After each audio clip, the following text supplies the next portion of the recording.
Добрый день, уважаемые друзья, коллеги. Первая лекция из цикла «Классика и современность». Значит, в этот юбилейный год мы начнем разговор о Достоевском. Значит, обозначим тему.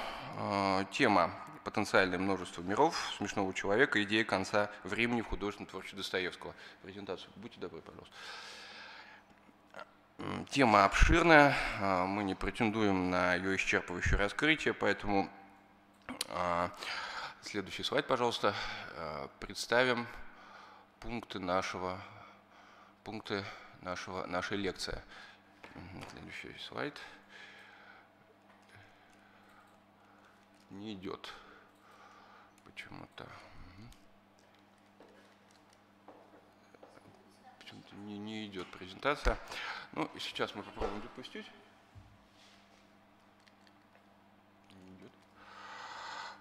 Значит, мы видим название темы. Почему-то пульт немножко заедает. Ну, сейчас мы продолжим. Значит, погружение в мир Достоевского – это вообще опыт травматический. И дескрипция его текстов, как правило, чревата разрушением символической системы анализирующего. Ну, литературы огромное количество на эту тему. Значит, сейчас я предложим план нашей лекции. Вот, значит, пункты нашей лекции. Первый пункт – это «Сон смешного человека» как фантастический рассказ, реалистическое и фантастическое в этом тексте. Второй пункт – это «Проблема сна как измененного состояния сознания». Третье – «Претексты рассказа и источники концепции множественности миров». Четвертое – «Идеологема золотой век». Пятое – «Геометрия Достоевского». «Множественность миров» и неевклидова геометрия. И шестое – «Эсхатология и психология конца времени». Ну и седьмым пунктом мы обозначим некоторые рецепции этой проблемы, этой идеи. Одна рецепция поэтическая, начала XX века, и, опять-таки, поэтическая рецепция конца XX века. Значит, мы не претендуем на полное раскрытие, еще раз, этой проблематики. Тема огромная, значит, многогранная. Следующий слайд можно?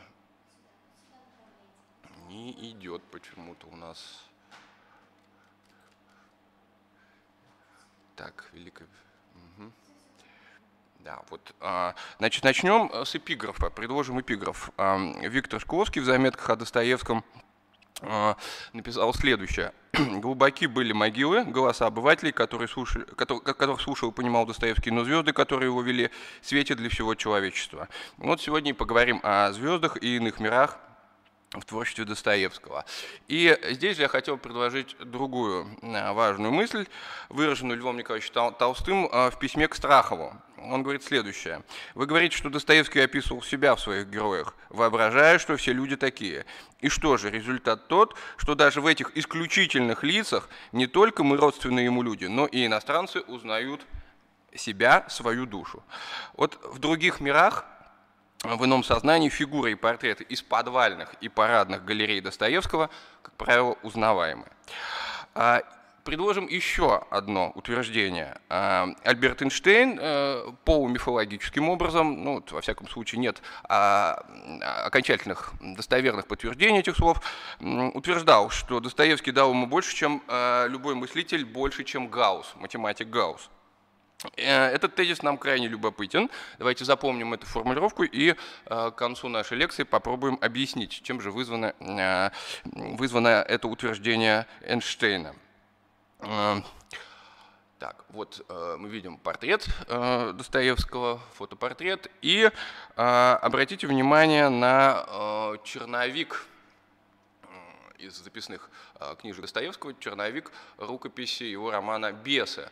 Мы видим две перечеркнутых линии. Что это, зачеркнутый фрагмент или перекрещивающиеся линии? Вопрос остается открытым, но Достоевский как профессиональный чертежник, как инженер и мастер каллиграфии обозначал в своих черновиках рабочие моменты. Значит, На что мы опираемся? Опять заедает. Ни туда, ни сюда не идет. Следующий слайд, пожалуйста. Значит, следующий. Вот.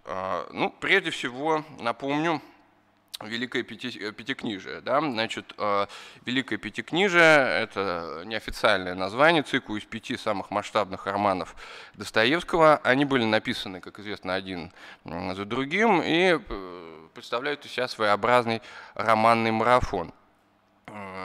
Исследователи очень часто указывают на литературную аллюзию Пятикнижия Моисея. Значит, 5 первых книг Библии: Бытие, Исход, Левит, Числа и Второзаконие. И характерны годы написания. Ну, напомню, чтобы вы вспомнили. Значит, 866-й «Преступление и наказание» идет, 68-й, 69-й. В 871-72 году пишутся «Бесы». Подросток, значит, выходит в 75 году, и «Братья Карамазовы» 79-80-е годы. Нас будет интересовать весь корпус текстов Достоевского, включая публицистику, эпистолярий, возможно, рисунки.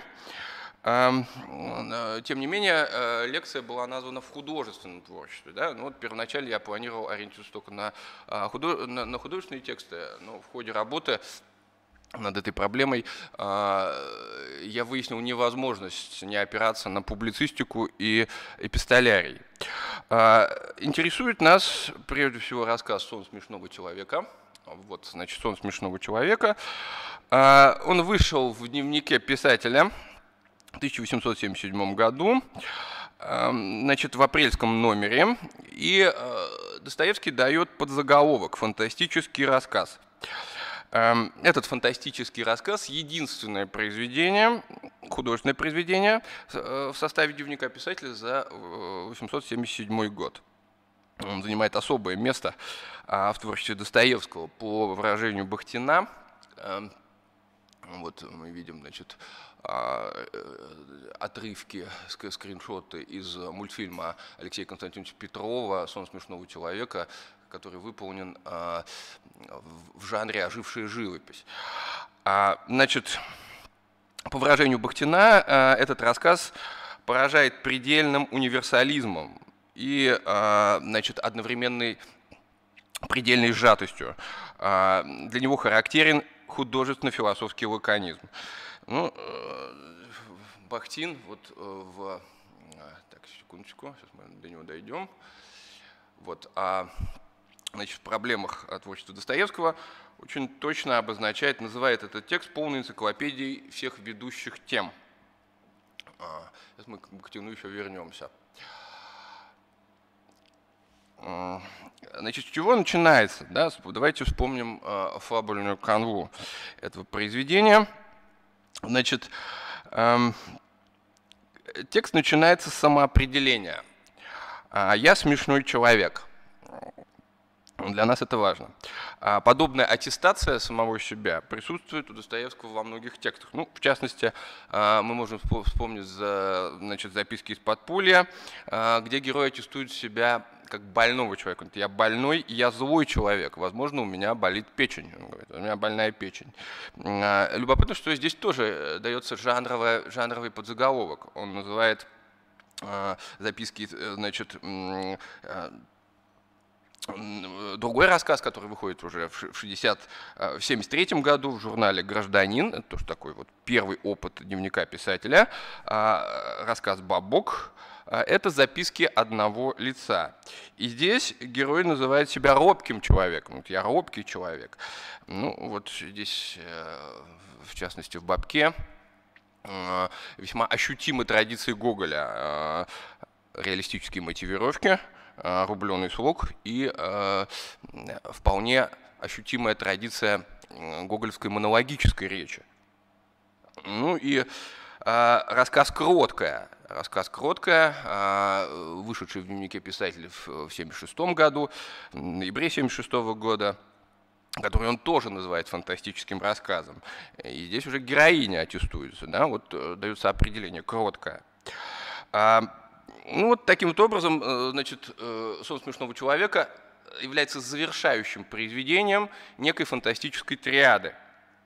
Значит, напомню, «Бабок» 1973 год, «Кроткая» ноябрь 1976 года и «Сон смешного человека» 1977 год.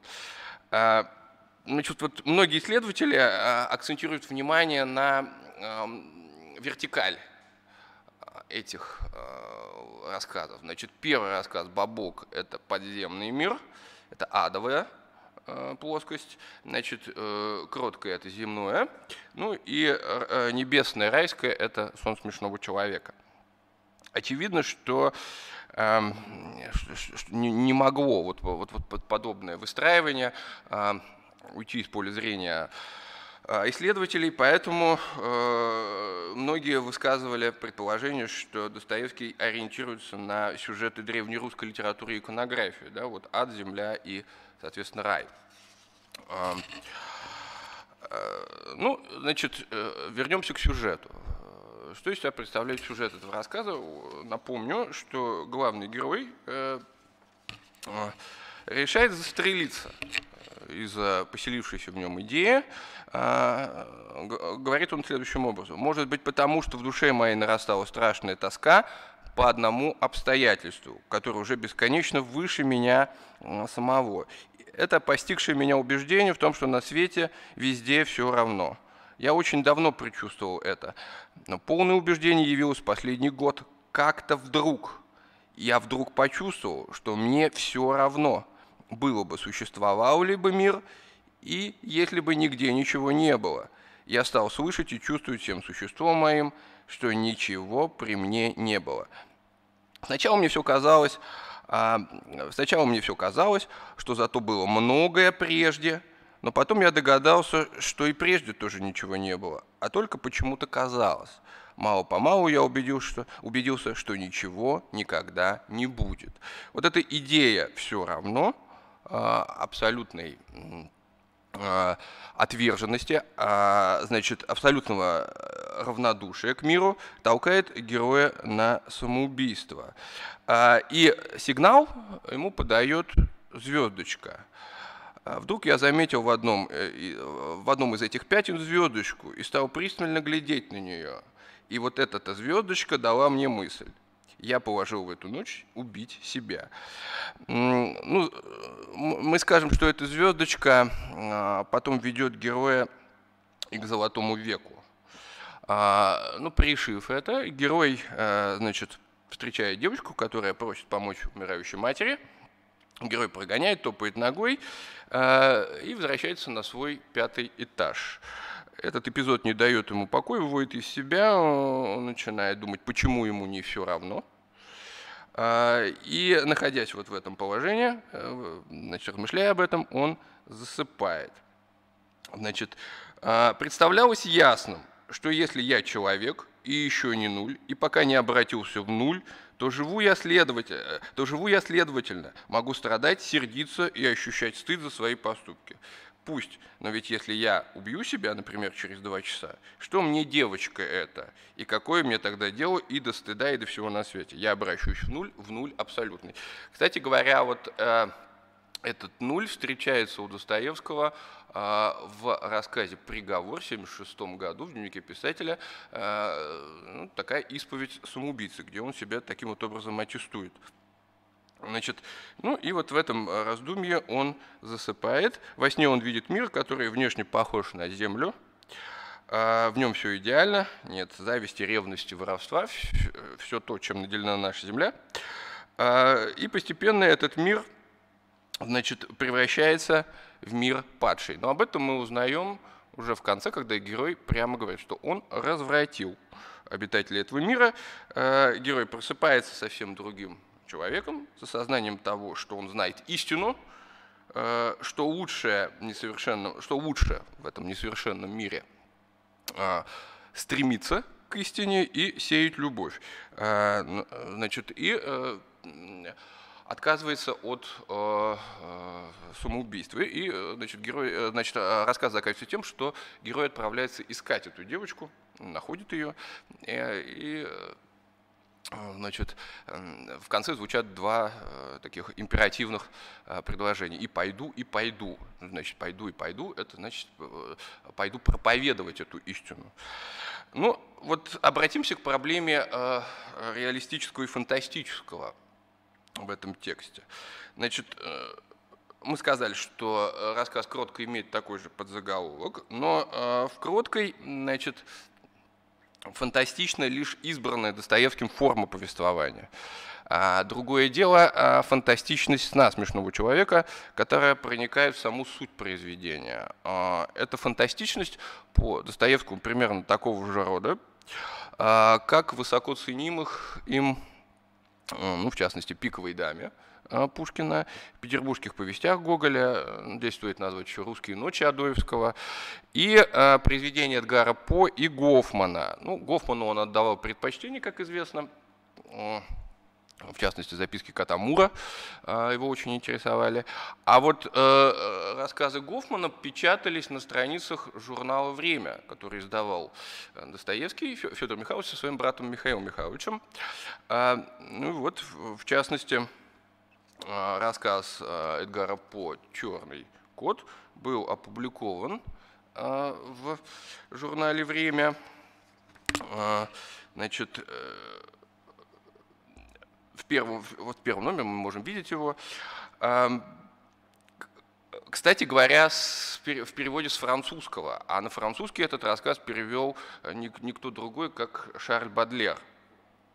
Ну и вот этот рассказ характерен тем, что Достоевский, говоря о фантастичном в этом тексте, говорит и о реалистичном. Да? Вот Достоевского профессиональное мастерство Эдгара По покорило, и прежде всего ее интересовала сила подробностей, сила деталей. Вот можно сравнить, значит, как Эдгар По вырисовывает деталь и как это делает Достоевский. Значит, посмотрите, как создает живую и впечатляющую иллюзию реальности фантастичного Эдгар По. Вы до такой степени ярко видите все подробности представленного вам образа или события, что, наконец, как будто убеждаетесь в его возможности, чего никогда не случалось на свете. Цитирую рассказ «Черный кот». Вдруг я услышал тихий стон и понял, что это стон смертельного страха. Это был подавленный звук, который вырывался из глубины души, переполненный ужасом. Он был мне коротко знаком. Ну и еще конкретнее передан стук сердца. Вдруг мне послышался чужой, неясный, быстрый звук, подобный тому, какой производят часы, завернутые в хлопчатую бумагу. А мне хорошо был знаком и этот звук. Вот эта деталь для Достоевского очень важна. Если мы вернемся к рассказу «Сон смешного человека», вот подобная детализированность в самом рассказе, значит, явно присутствует. На мой левый закрытый глаз упала просочившаяся через крышку гроба капля воды, а за ней через минуту другая, затем через минуту третья и так далее, все через минуту. Глубокое негодование загорелось вдруг в сердце моем, и вдруг я почувствовал в нем физическую боль. «Это рана моя», — подумал я, — «это выстрел, там пуля». А это Достоевский пишет в 1977 году. Если мы вернемся к его раннему творчеству, здесь уместно вспомнить воспоминания, значит, Дмитрия Васильевича Григоровича, когда, значит, он дал Достоевскому почитать записки шарманщика, и Григорович, значит, описывает фрагмент, когда, значит, шарманщику кидают пятак из окна. Достоевский был недоволен, сказал: все не так, неправильно, надо написать так. Надо было сказать: пятак упал на мостовую, звеня и подпрыгивая. И вот в том, наверное, и заключается мастерство художника слова, чтобы уметь визуализировать образ. У Достоевского очень хорошо это получалось. Значит, поэтому фантастическое у Достоевского проделало, конечно, определенную эволюцию.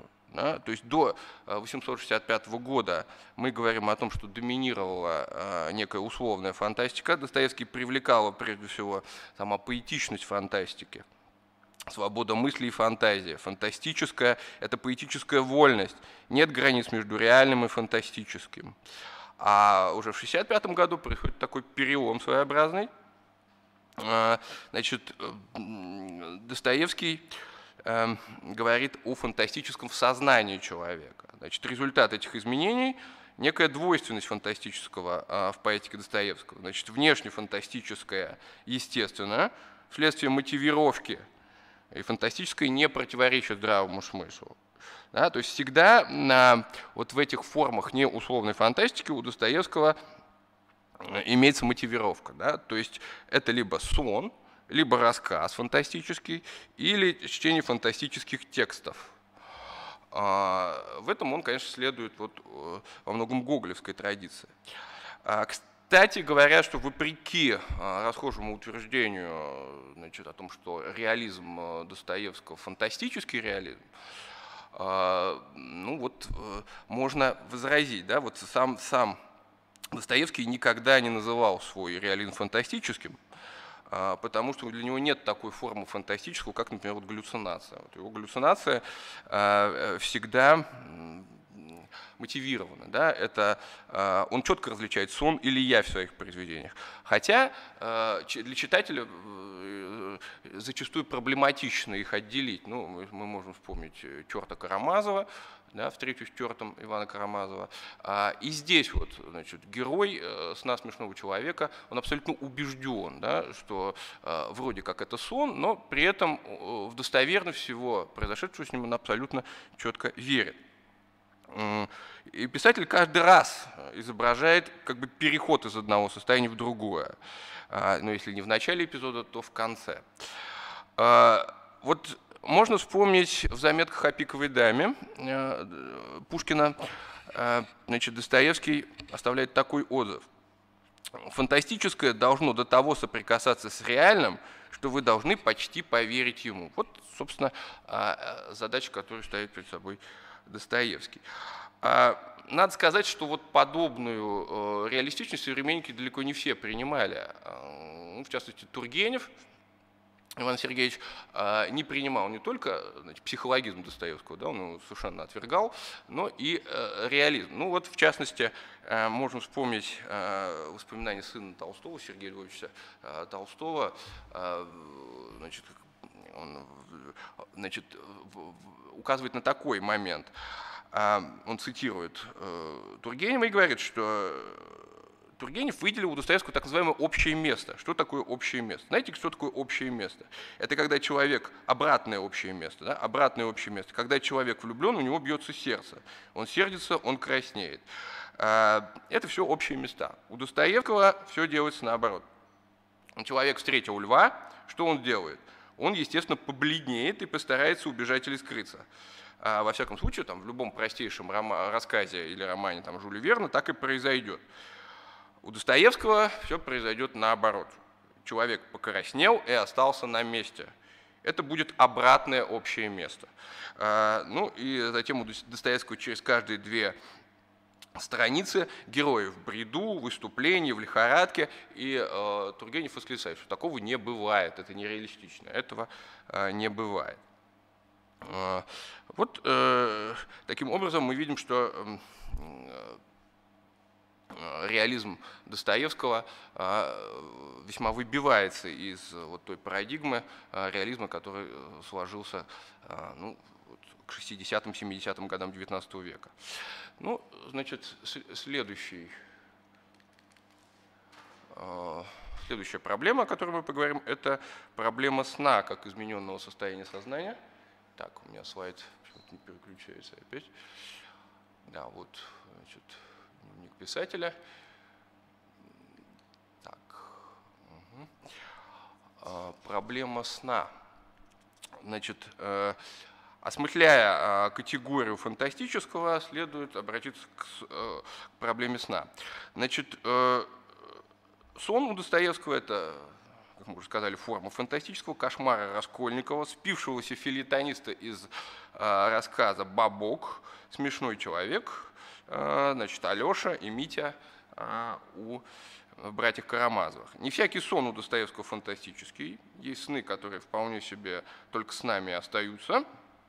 Но нас интересуют сны, которые, значит, сближают этот рассказ с предыдущим, да, творчеством Достоевского. Ну вот давайте посмотрим на сон Версилова. Секундочку. Версилов, вот, это один из главных героев. Некоторые исследователи считают, что это главный герой романа «Подросток». И, значит, Версилову снится золотой век. Золотой век. И идеальное общество, вот, значит, в самом романе он ссылается на картину Клода Лорена «Атис и Галатея». Значит, и мы видим вот этот вот идеальный мир. Это реплика сна Ставрогина. В романе «Бесы» мы у Ставрогина тоже, значит, будем наблюдать сон. И, значит, снам Достоевский придает важное композиционное значение. Они не создают второго плана, не являются поэтическим принципом развития концепции произведения, но при этом играют важную сюжетообразующую роль.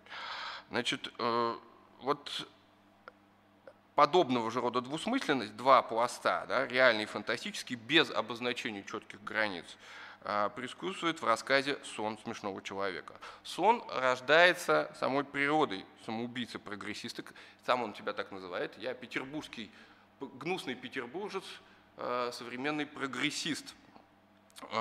И, в общем, он настаивает на реальности своего видения. Более того, сон и жизнь уравнены. Он говорит о том, что сон, что такое сон, а наша жизнь не сон. Ну и, кстати говоря, в набросках к первым 3 разделам этого рассказа был упомянут Эдгар По. И там, где говорится о снах, да, он цитирую: «Оно с ужасающей ясностью через другое перескакивает. И главное, зная, например, что мой брат умер, я часто вижу его во сне и дивлюсь тому, как же это я ведь знаю, что он во сне, что я во сне, что он умер, и не дивлюсь тому, что он мертвый и все-таки тут подле меня живет».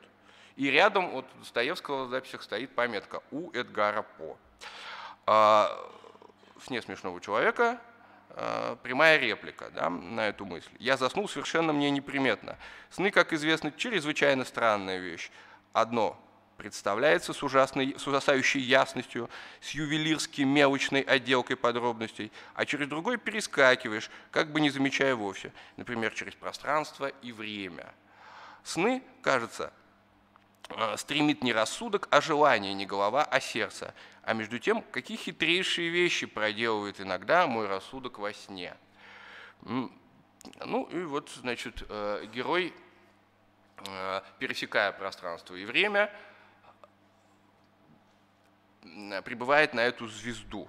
Эта звезда называется, по предположению, значит, героя, Сириус. Вот сейчас мы посмотрим, откуда Достоевский берет, значит, Сириус. Значит, Сириус. «Это Сириус?» – спросил я, вдруг не удержавшись, ибо я не хотел ни о чем спрашивать. «Нет, это та самая звезда, которую ты видел между облаками, возвращаясь домой», – отвечало мне существо, уносившее меня. Значит, об этой звезде, которая находится в созвездии Большого Пса, много сообщается в книге Камиля Фламатриона, который имел в библиотеке Достоевского. И, в частности, Фламатрион пишет: «Сириус как бы был замечен как самое блестящее светило на эфирном своде, самая яркая на небе звезда. Сириус, египтяне, наблюдавшие по утрам, назвали Сириуса пламенным, потому что за его утренним появлением следовали летние жара и зной». Значит, вот книга была издана в 1975 году, и Достоевский с интересом ее читал. Фламатрион, французский астроном, популяризатор астрономии, очень был популярен в России. Обратимся к предтекстам рассказа и источникам концепции множественности миров. Ну, здесь вспомним рассуждения героя романа «Преступление и наказание» Свидригайлова. Значит, привидения — это, так сказать, клочки, отрывки других миров, говорит Свидригайлов. Их начало здоровому человеку, разумеется, незачем видеть, потому что здоровый человек есть наиболее земной человек, а стало быть, должен жить одной здешней жизнью для полноты и для порядка. Ну, а чуть заболел, чуть нарушился нормальный земной порядок в организме, тотчас же начинает сказываться возможность другого мира, и чем более болен, тем и соприкосновений с другим миром больше. Так что, когда умрет совсем человек, то прямо и перейдет в другой мир. Значит, Свидригайлов сводит все болезненные состояния к голосам из другого мира. Смешной человек тоже вступает в соприкосновение с другим миром, а вернее даже с галактиками. Но в рассказе Достоевского как бы отсутствует этот патологический элемент. Значит, зато явно выступает идеал, живой образ Золотого века. Вот, значит, упомянутый уже Михаил Михайлович Бахтин. Сейчас, секундочку, мы этот слайд найдем. Да, вот, значит, Бахтин, исследуя этот рассказ под углом зрения исторической поэтики жанра, выделяет, значит, определенные виды минипеи, к которым, в частности, восходит и это произведение. Бабок он тоже относил к минипее. Значит, сонная сатира и фантастические путешествия. Вот это жанровое определение. Значит, и помимо античных авторов, он называет целый ряд европейских писателей XVI-XIX веков, которые модифицировали минипею. Ну, из авторов следует назвать Гриммельсгаузена, Сирано де Бержерак, Шекспира, Кальдерона, Гриль Парсера, Вольтера, Жорж Санд и Чернышевского, кстати говоря. Вот идея Золотого века у Чернышевского очень выпукла, в четвертом сне Веры Павловны, да, представлена. Какие еще тексты, значит, мы можем назвать как предшествовавшие этому произведению, повлиявшие на сюжет? Значит, вот мы видим Эмиля Сведенборга. Значит, это текст, мистическое сочинение о небесах, о мире духов и об аде.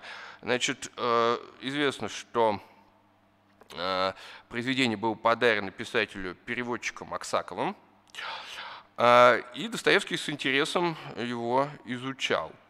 Значит, что здесь нас заинтересует? Значит, Сведенборг пишет: значит, все планеты, видимые для глазу в нашей Солнечной системе, суть такие же Земли. Кроме их Вселенная полна бесчисленным множеством других, которые точно так же исполнены жителей. Человек мог бы увериться в множестве земель Вселенной, если из того, что звездное небо необъятно и полно несчетных звезд, из которых каждая на своем месте и в своей системе есть рассадники небес. Тот не может не верить, что всюду, где есть земля, там есть и люди. В этой истине и убеждается, в общем, герой Достоевского, который совершает путешествие с небесным спутником, вот этот головокружительный полет к звездочке, которую мы предположительно называем Сириусом. Хотя, конечно, это, видимо, не звезда все-таки, а некая населенная идеальными людьми планета. И обнаруживает разительное сходство с Землей. Герой восклицает: и неужели возможны такие повторения во Вселенной? Неужели таков природный закон? Ну и ангелы Сведенборга сообщаются с прибывшими на небеса людьми, вживаясь в их образ, усваивая язык, биографию и индивидуальные человеческие особенности. То есть герой попав на эту планету, оказывается принятым. Это единственное место, где он не чужой, он перестает быть смешным на этой планете. Вообще наш герой смешной до путешествия и после путешествия, а не смешным он является только на этой планете, где его принимают. Ну вот и у Сведенборга. Человек, согласно мистическим фантазиям, да, умирая, обращается в духа и сохраняет все качества, присущие ему земной юдоли. Значит, кроме того, назовем большую статью Николая Страхова «Жители планеты». Она была опубликована, опять-таки, в журнале «Время». И, в общем, Страхов приводит различные мнения современников и, значит, различных философов прошлых веков о возможности существования, значит, иных миров. Ну, он ссылается на Фурье, Лапласа, Агюста Конта и, в общем, сочувственно пересказывает и цитирует повесть Вольтера «Микромегас». Кстати, сам Достоевский собирался написать в манере Вольтера русского Кандида. Сон смешного человека в известном смысле, говорит он, может быть назван русским микромегасом. Ну вот, значит,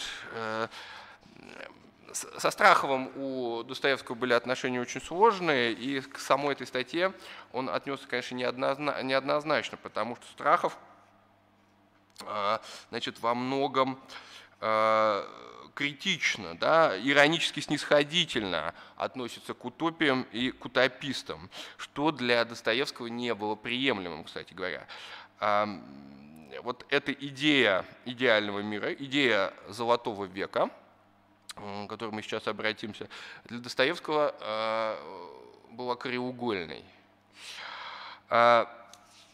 Мы улетаем мысленно к счастливым жителям планет, чтобы отдохнуть от скуки и тоски земной жизни, пишет он в журнале «Время» в 1961 году. Далее. Значит, другим очень важным источником становится, значит, роман Сервантеса «Дон Кихот». Вот мы можем, значит, посмотреть фрагмент размышлений Дон Кихота об идеальном веке. Ну и, собственно, социалисты-утописты, да, они тоже для нас важны. И здесь мы должны поставить вопрос о золотом веке.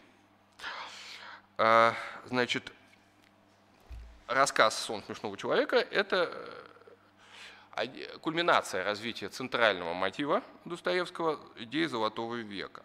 Значит, вслед за Сен-Симоном и другими утопистами Достоевский уделял большое значение возможности существования этого золотого века.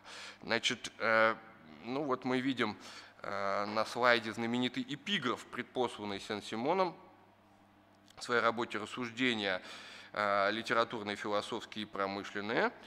«Золотой век, который слепое предание относило до сих пор к прошлому, находится впереди нас». Этот эпиграф петрошевцы использовали как девиз. Ну, здесь надо, наверное, вспомнить, да, биографический контекст увлечения самого Достоевского, раннего Достоевского, социалистическими идеями, утопическим социализмом. Ну, вот я напомню, значит, о существовании кружка петрошевцев. В 1946 году он знакомится с бывшим служащим Министерства иностранных дел Михаилом Васильевичем Буташевичем Петрошевским, увлекается идеями социалистического утопизма. Особенно его привлекали идеи Фурье. Кстати говоря, поздний Достоевский противопоставлял ранних утопистов, ранних социалистов, Фурье, Сен-Симона, как он говорил, промышленным и прагматическим социалистам второй половины XIX века. Значит, он их не принимал. Да? он говорил о том, что вопрос об идеальном мире уже для них не стоит, для поздних утопистов, да, для поздних социалистов. Значит, в 1945-1948 году в Петербурге, как известно, собирается кружок Петра Шефца. В 1946 году до кульминации их деятельности, а в 1949 году все члены кружка были арестованы и заключены в Петропавловскую крепость. Ну, это вот биографические факты. Была знаменитая имитация расстрела, 45 минут на эшафоте. И эти 45 минут, значит, вот они не очень корректно представлены в сериале, где на них надевают мешок. На самом деле мешок, следуя архивным документам, на них никто не надевал. А вот 45 минут действительно они там пребывали. 45 минут ждали расстрела. Значит, и вот казус истории, ирония истории в том, что именно 45 минут Достоевский читает свою знаменитую пушкинскую речь в 80-м году в Москве на открытии памятника Пушкину. Военный суд, мы знаем, что их приговаривают к расстрелу, причем официальная формулировка такая: за недонесение о распространении преступного о религии и правительстве письма литератора Белинского и злоумышленного сочинения поручика Григорьева лишить чинов всех прав в состоянии подвергнуть смертной казни расстрелянием. Ну, состоялась гражданская казнь, была сломана шпага над головой. Тем не менее, значит, это официальная формулировка. На самом деле Достоевский входил в боевую семерку Николая Спешнева, которого он называл «мой Мефистофель». Спешнев – это один из прототипов Ставрогина в романе «Бесы». И Спешнев имел, ну, у них был печатный станок. То есть они могли печатать прокламации, что по тем временам, конечно, неслыханная дерзость. И по Европе в это время прокатились так называемые масонские революции. Вот Спешнев был масоном, на самом деле. При этом, значит, один из участников вот в этой боевой семерки, да, был сыном крупного жандармского чиновника, поэтому этот печатный станок постарались не найти. Вот его из материалов дела, значит, исключили, но тем не менее их приговаривают к расстрелу, потом, значит, имитация и каторга кандалы, Омский острог. Поэтому вот эти идеи, значит, они были, было бы упрощением сказать, что Достоевский впоследствии отказался вот от идеи Золотого века и, пересмотрев, значит, вот эти свои социалистические воззрения, тем не менее он возвращался к идее Золотого века. Ну вот, в частности, в романе «Подросток» Версилов, да, видит сон, где вот этот Золотой век представлен. Ну, вот часть исследователей, в частности, Комаровича, Хмелевского, увидели в «Сне смешного человека» вообще полное отражение идей французских социалистов-утопистов, ну, что вряд ли, наверное, можно принять, потому что есть в этом мире и какая-то червоточина, да, мы увидим, что же там не так в этом идеальном мире. Ну и вот если говорить о культурном фоне этого произведения, то в частности Григорий Померанц расширяет христианский контекст и указывает на связь с другими мировыми религиями. Ну вот если Бахтин говорит об античном духе этого текста, да, об античном Золотом веке, значит, романе, можно вспомнить Гесиода «Труды и дни», да, вот эта идея возводится им к греческой традиции, к античной традиции. И, кстати говоря, здесь есть отсылка к этому, потому что мир, куда прибывает герой, он очень похож на греческий архипелаг, там прямо об этом говорится. Острова в Эгейском море – это колыбель европейской цивилизации. Значит, ну, вот современные исследователи не всегда принимают эту концепцию Бахтина. В частности, Сергей Акимович Кибальник говорит о том, что здесь нет никакого античного Золотого века, а скорее мир до грехопадения, мир до познания добра и зла, да, до вкушения запретного плода. Ну, вот сердцевина рассказа Достоевского – это сон, да, героя.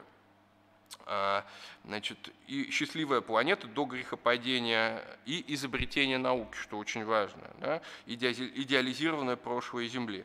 И поэтому, если мы говорим об идеологеме Золотого века, то для нас очень важно поставить вопрос, был этот Золотой век или будет.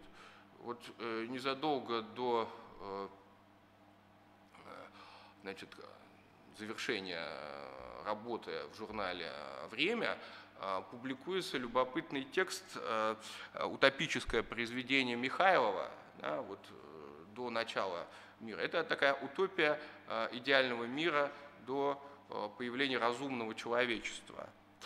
Ну и вот если мы вообще контекст раскроем, да, то не только произведения Сен-Симона, Фурье, ну тут надо вспомнить «Путешествие в Икарию» Этьена Кабе, значит, конечно же, нужно вспомнить «Утопию» Томаса Мора и «Город солнца» Томмазо Кампанелло. Все вот эти тексты, значит, в каком-то смысле являются претекстами этого рассказа. Значит, универсальность сна, да, предание всего человечества, мы говорим, позволяет увидеть литературные и идейные источники рассказа практически во всей новой русской и европейской литературе. Ну, тем не менее, Достоевский считал пагубной идею французских утопистов, он далеко не все тезисы, не все мысли Фурье и Оуэна разделял, пагубной идею стремления к излишней централизации, к подчинению частных интересов интересам общим. Но при этом мы видим, что у этих идеальных людей все обобществлено. То есть перед ними не стоит вопроса «моё и твое». Они воспитывают детей в неком таком коммунистическом муравейнике, что для Достоевского, в общем, во многом корреспондирует с его идеей христианского социализма. Да, вот уже ближе к концу жизни он все-таки формулирует, да, что такое христианский социализм. Значит, и вот это грустное и во многом кровавое летопись жизни счастливых людей, да, после развращения, это, в общем, история Земли в самом сжатом очерке, в самом сжатом виде. И туда попадают конкретные реалии. Вот автор пишет: когда они стали преступны, то изобрели справедливость и предписали себе целые кодексы, чтобы сохранить ее, а для обеспечения кодексов поставили гильотину. Но это не просто такой горестный обзор заблуждений человечества, да? Это еще и анализ представлений о происхождении наук и искусства из людских страстей и пороков. Ну вот, значит, по-разному, да, вот, оценивают вот этот вот Золотой век. Ну вот из современных исследователей только, наверное, Татьяна Александровна Касаткина оспаривает вот эту традиционную интерпретацию рассказа в ряду социалистических утопий. Она считает, что главным предметом здесь становится гармония универсума, существовавшая до грехопадения, до Христа. При этом, если мы, значит, обратимся к самому рассказу, то становится непонятно, как же герой развратил. Об этом ничего не говорится. Да? Он говорит, что я развратил их все. Что же он сделал такого? Возможно, герой дал возможность почувствовать обитателям этой планеты я, эго, существование эго. То есть они вкусили даже не плод познания добра и зла, а плод сознания, да? Появилось самосознание.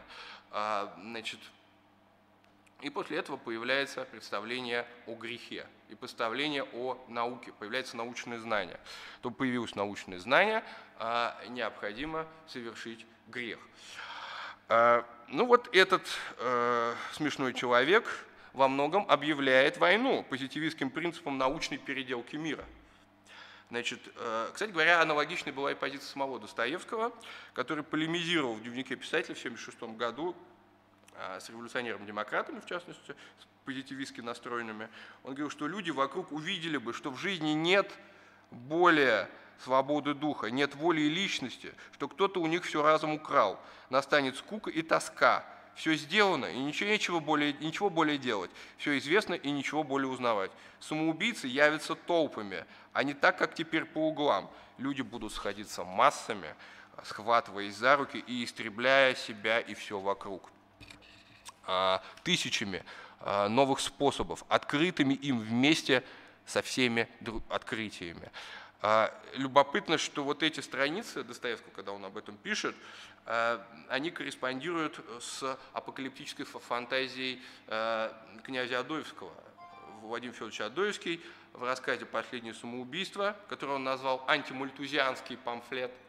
Мальтус – это вот философ, который говорил об ограничении рождаемости и искусственном регулировании. Вот в этом антимальтузианском памфлете у Адоевского появляются так называемые пророки отчаяния.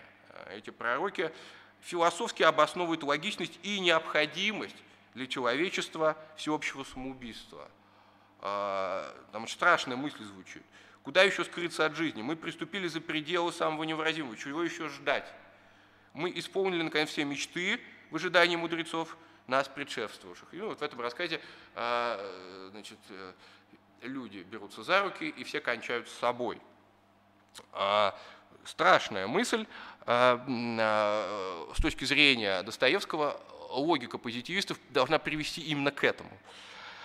Ну и вот финал рассказа. Финал во многом оптимистический и торжественный, кстати говоря, очень резко контрастирует с тягостно-мрачной прелюдией, собственно, к сну. Потому что сам герой во многом, да, относится к типу традиционному, к типу героя традиционному для Достоевского. Это тип подпольного такого героя-парадоксалиста. Ближе всего, наверное, к Кириллову, отчасти к Ставрогину.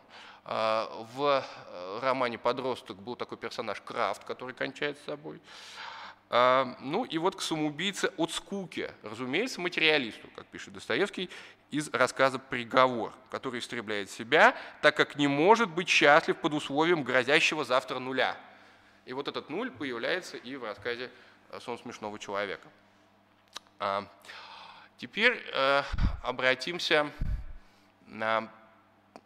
к размышлениям Ивана Карамазова. Они нам интересны в контексте вот этого преодоления пространства и времени, в пространстве геометрии Достоевского. Да? Значит, одним из пунктов нашей лекции заявлена геометрия Достоевского, множественность миров и неевклидовая геометрия. Очень сложная проблема, очень много появляется в последнее время публикаций на эту тему.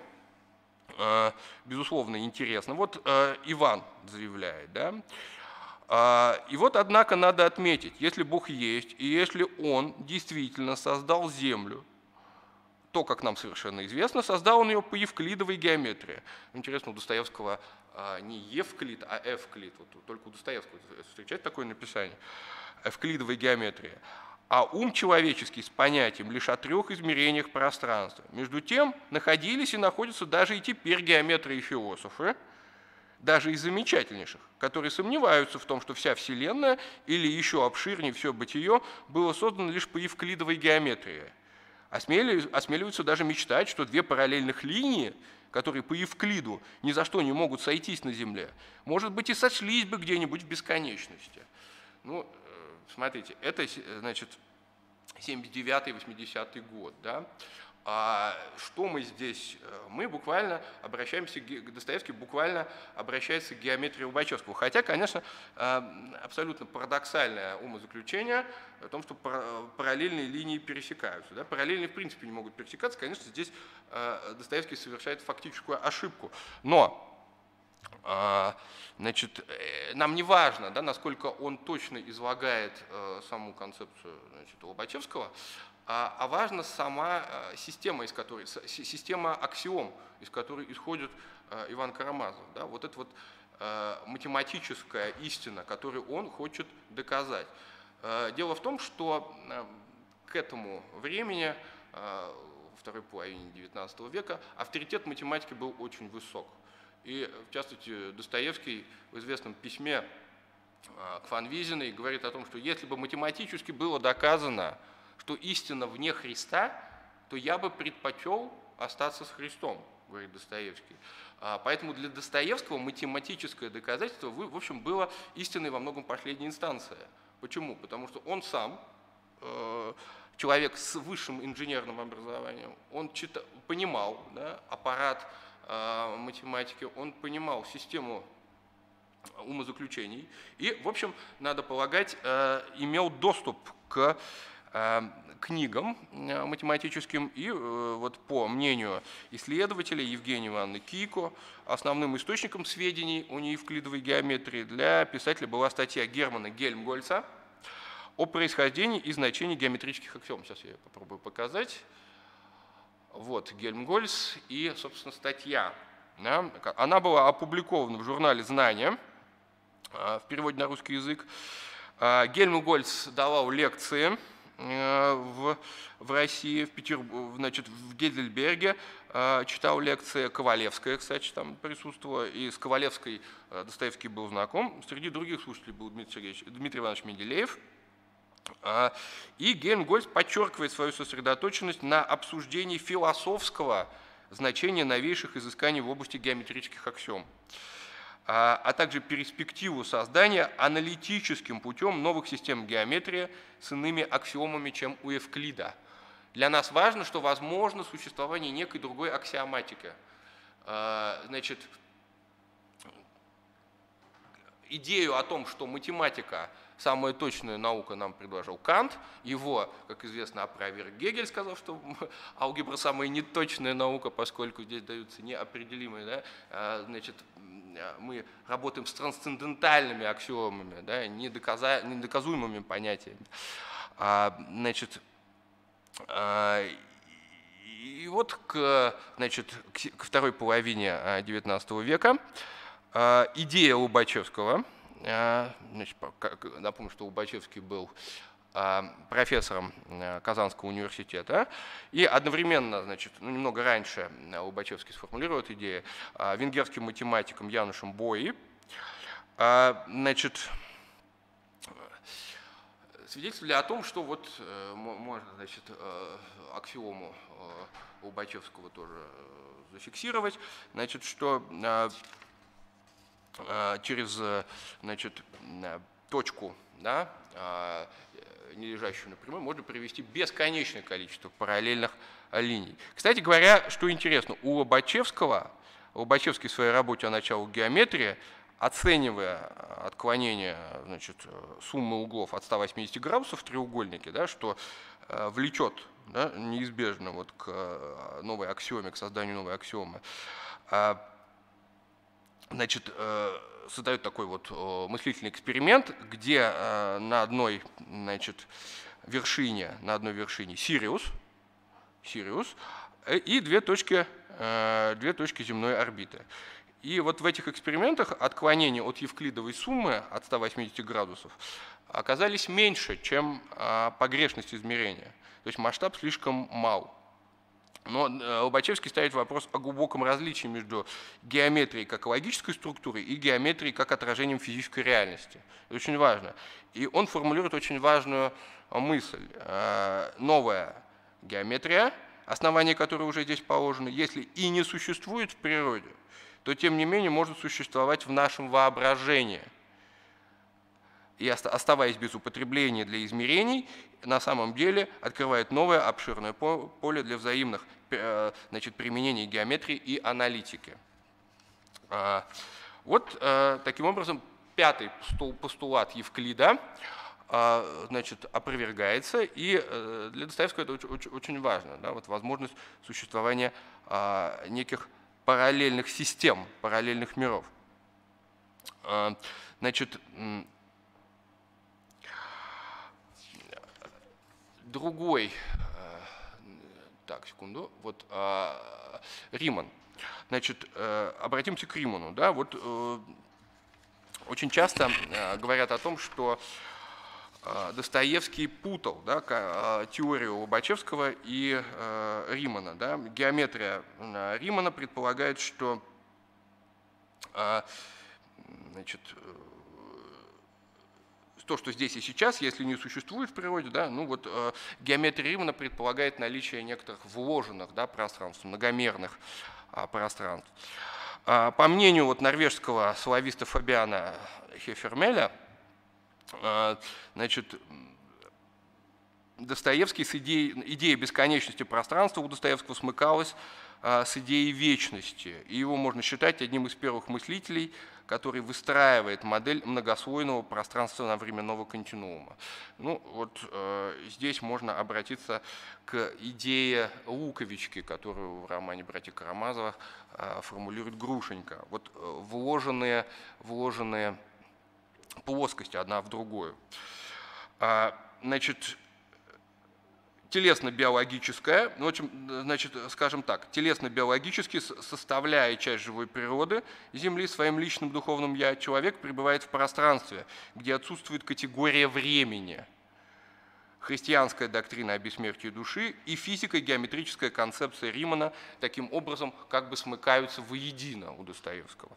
Ну, вот, Константин Барц в своей работе об этических аспектах, значит, преодоления пространства в романе «Братья Карамазовы» именно так формулирует эту идею. Ну вот, таким образом, время как бы заканчивается, пространство искривляется, Вселенная, значит, привычные представления о Вселенной меняются, пространство способно сдвигаться, искривляться, менять свои свойства и характеристики.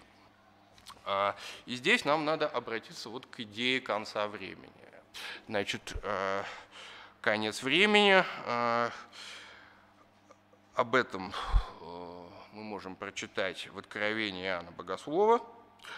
«И ангел, которого я видел стоящим на море и на земле, поднял руку свою к небу и клялся живущим во веки веков, который сотворил небо и все, что на нем, землю и все, что на ней, и море, и все, что в нем, что времени уже не будет». Значит, эта идея конца времени отзывается в рассуждениях Мышкина, князя Мышкина. В тот момент, как говорил он однажды Рогожину в Москве во время их тамошних сходок, в этот момент мне как-то становится понятно необычайное слово о том, что времени больше не будет. Вероятно, прибавил он, улыбаясь, это та же самая секунда, в которую не успел пролиться опрокинутый кувшин с водой эпилептика Магомета. Вот, значит, эта цитата. «Успевшего, однако, в ту самую секунду обозреть все жилища Аллаховы». Это очень интересная мысль, потому что ну, вот, великие эпилептики Наполеон и пророк Мухаммед, они, в общем, интересовали. И в это время выходит работа Вашингтона Ирвинга «Жизнь пророка Мухаммеда». И вот здесь вот нет прямых указаний на него. Но в «Сне смешного человека» мы видим, что преображение героя совершается по модели непрерывного пророчества, о котором идет речь и в Ветхом Завете, и в Коране. Кстати говоря, вслед за Пушкиным, написавшим стихотворение «Пророк», любимое стихотворение Достоевского, и цикл «Подражание Корану» на синтетической библейской коранической основе, Достоевский как бы соединяет важнейшие мотивы самопожертвования, распятия и проповеди. Герой «Сна смешного человека» предлагает этим людям, идеальным людям, которых он развратил, распять его. Он чувствует себя Христом. Да? Он в буквальном смысле, значит, предлагает принести себя в жертву, дабы искупить свой грех. И при этом, значит, вернувшись на землю, он идет проповедовать. Вот это идея проповеди. Значит, вот эта идея надолго захватывает, конечно, воображение писателя. Идея пророка, оседлавшего время. Да, время, которое заканчивается. И, значит, эту легенду о пророке Мухаммеде, да, вот мы читаем в изложении князя Мышкина. Сама фраза «времени больше не будет», да, вот, толкуется, конечно, очень по-разному. Ну, вот святитель Григорий Низкий, в частности, говорит о том, что в новом мире не будет перемен к худшему, да, отсутствие смерти и разрушения. Когда, если отсутствует время, то отсутствует и смерть. Любопытно, что в конце истории одного города Салтыков-Щедрин, да, уже в пародийном ключе дает отсылку к этому месту откровения святого апостола Иоанна Богослова. Оно близилось, и по мере того, как близилось, время останавливало бег свой. Таким образом, значит, мы видим, что эта идея конца времени захватывала и современников. Ну, вот в романе «Бесы», да, мы можем, значит, прочитать следующее. Слова Кириллова, который утверждает возможность ощутить вневременное пространство через эпилептический припадок. Есть секунды, их всего за раз приходится 5 или 6. И вы вдруг чувствуете присутствие вечной гармонии, совершенно достигнутой. Это не земное, я не про то, что оно небесное, а про то, что человек в земном виде и не может перенести. Ну, здесь описывается, видимо, вот это предэпилептическое состояние перед припадком, это называется аурой. Ну и сам Ставрогин, да, значит, говорит о том, что в апокалипсисе ангел клянется, что времени больше не будет. Кириллов отвечает: очень верная мысль. Время не предмет, а идея. Вот для Достоевского это очень важно. И для Кириллова принципиально важно прервать это время. Он убивает для себя для того, чтобы стать Богом, как он говорит. Вот, значит, концепция конца времени. Последние годы существует попытка в дискурсе психоанализа проанализировать вот, архетип сна и смерти и времени в произведениях Достоевского. Ну и в частности, вот в работе Ахундовой «Смерть смешного человека» говорится о том, что вот этот отчет о путешествии в иной мир есть, собственно, иллюстрация предсмертных феноменов. Ну, вот к этому можно по-разному относиться. Ну и в заключение давайте обратимся к некоторым рецепциям. Вот две рецепции этой идеи безмерности и многомерности и идеи конца времени в поздней литературе. Значит, здесь на слайде этого нет, но я напомню рассказ Алексея Апухтина «Между смертью и жизнью», написанный в 892 году, где главный герой умирает, но умирает как бы не до конца. А уже в 20 веке, значит, стихотворение, знаменитое стихотворение Велимира Хлебникова, которое стоит, наверное, процитировать: «О Достоевскому бегущей тучи, о Пушкину млеющего полдня, ночь смотрится, как туча в безмерное за мирном полне». Вот в своих работах Хлебников, подобно Эйнштейну, с его теорией относительности, где пространство и время предстают в неразрывном единстве, также говорил о пересечении координат в самом человеке. Осознавая это, мы уже можем говорить не только о новом пространственном сознании, но и о пушкинотах, о Достоевскимо. Достоевскимо здесь функция наречия, да? Достоевскимо, признак признака, Достоевскому бегущей тучи. Ну, значит, и те самобытные, да, миры, которые предстают у Хлебникова, во многом, конечно, питались элементами самобытных миров Достоевского, Пушкина и Тютчева, как мы можем вот увидеть в этом стихотворении. «Ночь смотрится, как Тютчев, безмерная за мирным полня». Вот вслед за Достоевским он выходит как бы за пределы трехмерного пространства, да, трехмерного мышления, открывая перед читателями новые пределы мироздания. Ну и следующая рецепция, она, наверное, будет несколько скандальной, но тем не менее, я думаю, имеет смысл об этом сказать. Это у культовой фигуры русского рок-андеграунда, советского и постсоветского периода Игоря Федоровича Летова, манифестируется идея конца времени такой в протестно-политической и эсхатологической плоскостях. Ну, в частности, песня «Солнцеворот», написанная в январе 1996 года, конец 20 века, представляется нам, выдвинем это как гипотезу, написанное под сильным влиянием дневникового и романного творчества Достоевского. О чем, собственно, сам Летов и говорил, что Достоевский один из важнейших авторов в его гносеологии, в его мировоззрении, один из тех авторов, который сильнее всего на него повлиял. Ну и Процитируем, да, «Наше дело геройское, словно житейская школа, заслуженных пощечин». Я это выделяю, да, это вот, значит, отсылка к библейской теме. «Словно железная хватка земли, словно наяву, словно налегке, в мире без греха.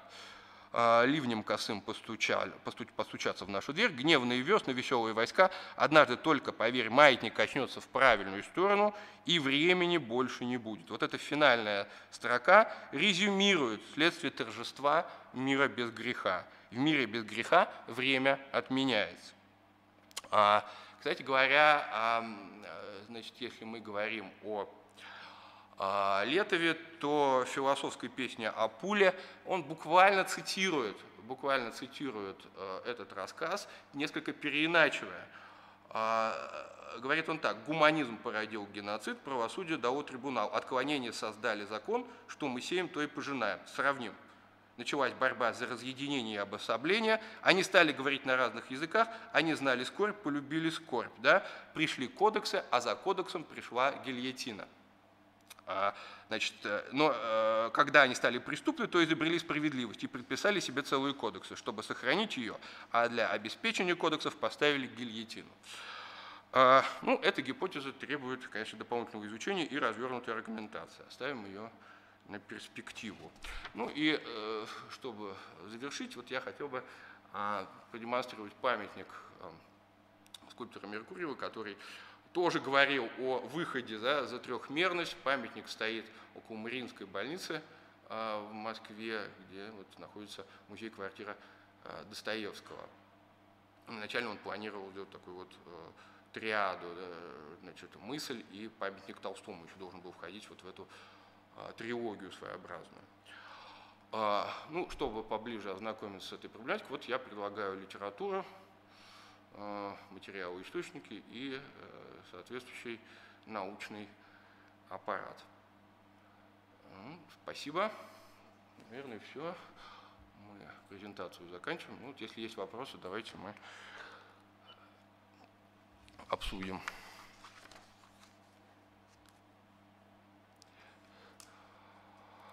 Спасибо за внимание.